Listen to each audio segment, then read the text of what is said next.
Hi everyone, welcome back to my channel, and today we are going to learn about glycolysis. Glycolysis can be defined as the sequence of reactions converting the glucose into pyruvate or lactate with the production of ATP. Now this glycolysis can occur in both absence of oxygen or in presence of oxygen.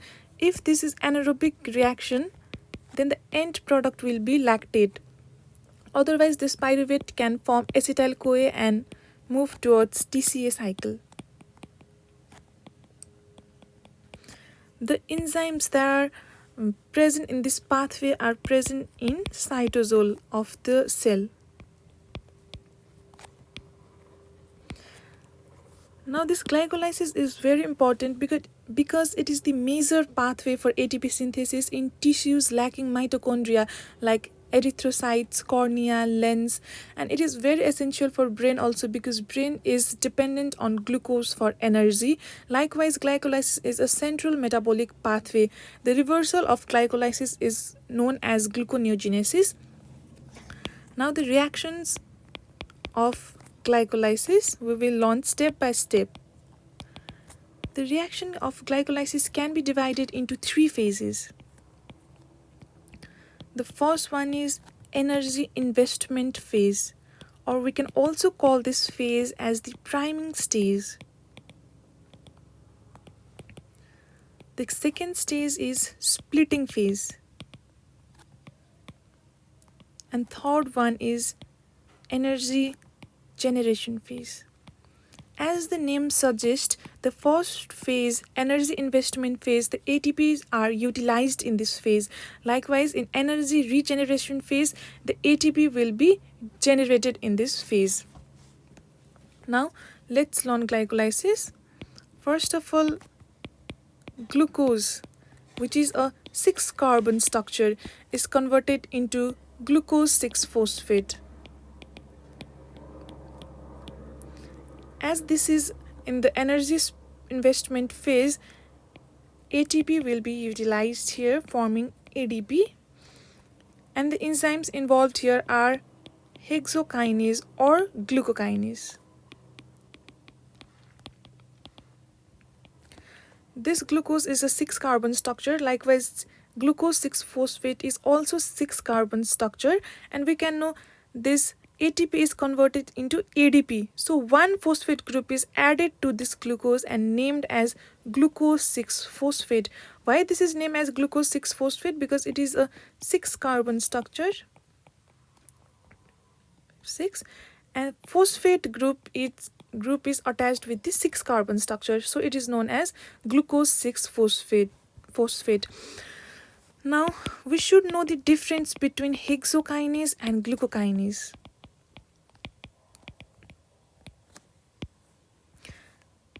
Actually, this hexokinase is present in almost all cells, but this glucokinase is present only in liver and pancreas.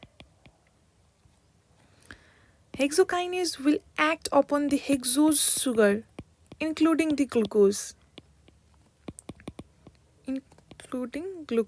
But this glucokinase acts only on glucose.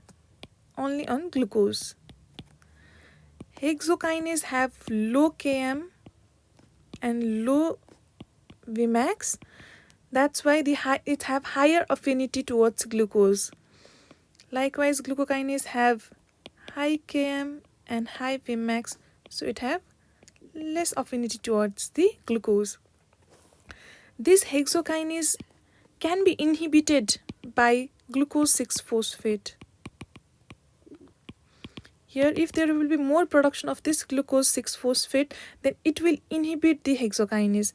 But there is no any effect of glucose 6-phosphate for glucokinase. Likewise, insulin have no effect on hexokinase, but insulin have stimulatory effect on our hexokinase. So we should know the basic difference between hexokinase and glucokinase. Now in the second step, our glucose 6-phosphate will get converted into fructose 6-phosphate.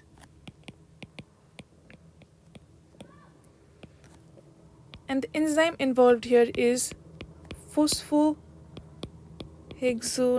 isomerase. And this is the reversible step also. Here this step was the irreversible step.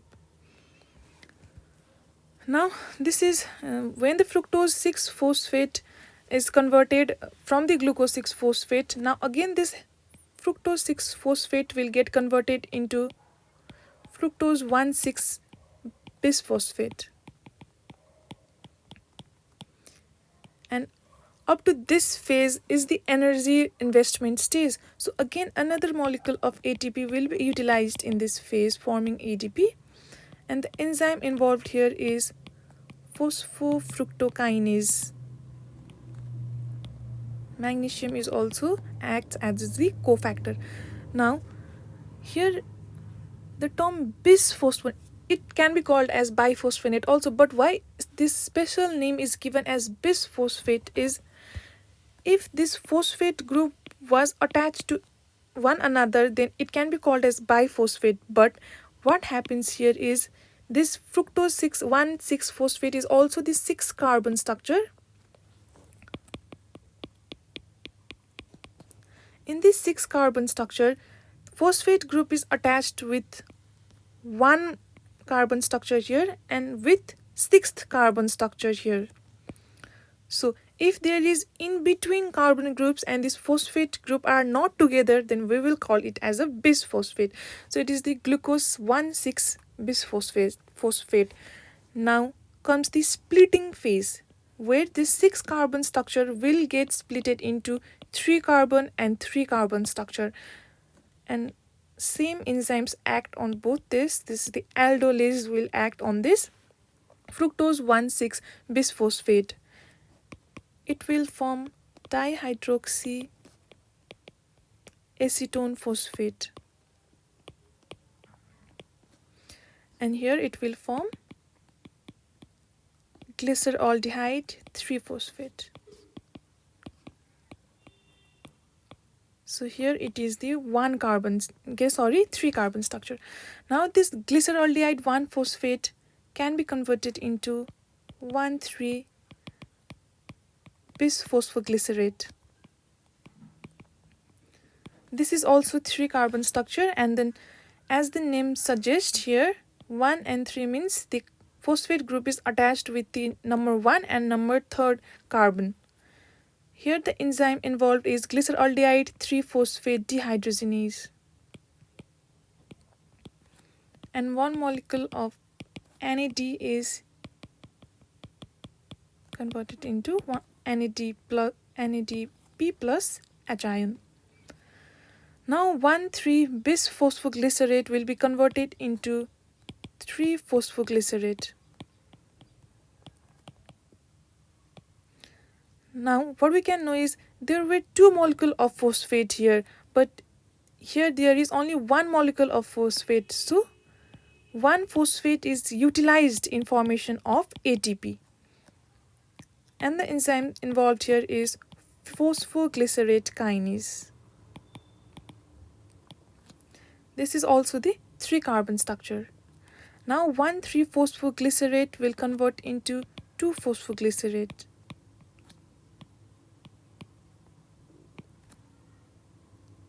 And the enzyme involved here is phosphoglycerate mutase. And again this 2-phosphoglycerate will, with the help of this enzyme enolase, will form phosphoenol pyruvate. Now we should have a molecule without a phosphate group. So again ATP will be formed taking the phosphate group and making it pyruvate. And the enzyme here involved is pyruvate kinase. Here also magnesium acts as the cofactor. Now our main pyruvate that we needed here is formed. If there is presence of oxygen or absence of oxygen will define how in which pathway it will go. If there is no oxygen, then it will form lactate. With the help of this enzyme lactate dehydrogenase. where the NAD is formed. So this NAD can also be utilized in this process also. Here we need NAD. Now if there is oxygen present, then it can form acetyl-CoA and go in TCA cycle. It can form the TCA cycle. So this is the basic steps for glycolysis. I have summarized this glycolysis in this chart. We have already discussed about glycolysis step by step, but this is how the glycolysis looks at once. So this glycolysis was divided into 3 phases, where in first phase ATP were utilized, so known as energy investment phase. Second was the splitting phase, and third was the energy regeneration phase. While talking about this third phase, I want you guys to know about oxidative phosphorylation and substrate level phosphorylation. We will talk about this in next video, but the basic difference is the substrate level phosphorylation means when this ATP is synthesized from a substrate without the involvement of electron transport chain, and this oxidative phosphorylation, there should be involvement of electron transport chain. So here we can know, while this glyceraldehyde 3-phosphate is converted into 1,3-bisphosphoglycerate, this NAD will convert into NADH. Sorry, mistakenly I have wrote it NADP in my previous slide, but it is NADH. So here this NADH will go to electron transport chain and form ATP. So this is the example of oxidative phosphorylation. Now, while this 1,3-bisphosphoglycerate is converted into 3-phosphoglycerate, and this phosphoenol pyruvate is converted into pyruvate, this ATP is generated from the substrate without the involvement of this electron transport chain. So these are the examples of substrate level phosphorylation. So there are 3 things which is very important for you to know. Is one is fructose 2,6-bisphosphate. So we have already discussed how this fructose 6-phosphate is converted into fructose 1,6-phosphate with the help of enzyme phosphofructokinase 1. Likewise, this fructose 6-phosphate can convert into fructose 2,6-biphosphate with the help of this enzyme fructose 2,6-biphosphatase.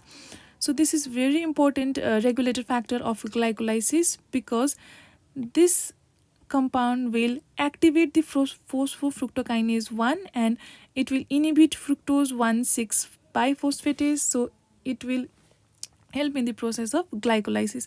Likewise, pyruvate kinase, while forming pyruvate, the enzyme involved was pyruvate kinase, and it is inhibited by ATP and it is activated by fructose 1,6-biphosphate. Likewise, glucagon also inactivate this enzyme. Another very important thing is 2,3-bisphosphoglycerate. Okay, so here 1,3-bisphosphoglycerate can be converted into 2,3-bisphosphoglycerate with the help of this enzyme 2,3-bisphosphoglycerate mutase, and this 2,3-bisphosphoglycerate can again form into 3-phosphoglycerate with the help of this enzyme 2,3-bisphosphoglycerate phosphatase. Actually, this is the shunt pathway of glycolysis. Here what we can see is, while forming this process, one molecule of ATP was generated, but if this process will move towards forming 2,3-bisphosphoglycerate and again coming in this step, so there will be no any generation of ATP. So this is the shunt pathway of glycolysis without the synthesis of ATP. But the main thing important what you have to know is, this 2,3-bisphosphoglycerate is not a waste molecule in RBC, because it can combine with hemoglobin and it reduces the hemoglobin affinity with oxygen. So in case of RBC, this compound 2,3-PPG will combine with hemoglobin and it will reduces hemoglobin affinity with oxygen. So this oxyhemoglobin will unloads more oxygen to the tissues. So in case of hypoxic condition, high altitude, hypoxia, anemia, high altitude, and in case of fetal tissues, it will unload more oxygen to the tissues, so there will be increase into 3 bisphosphoglycerate, and which will be very helpful. So it is not a waste molecule in case of RBC. So this is all for today. I hope you guys enjoyed, and we will meet up in next video.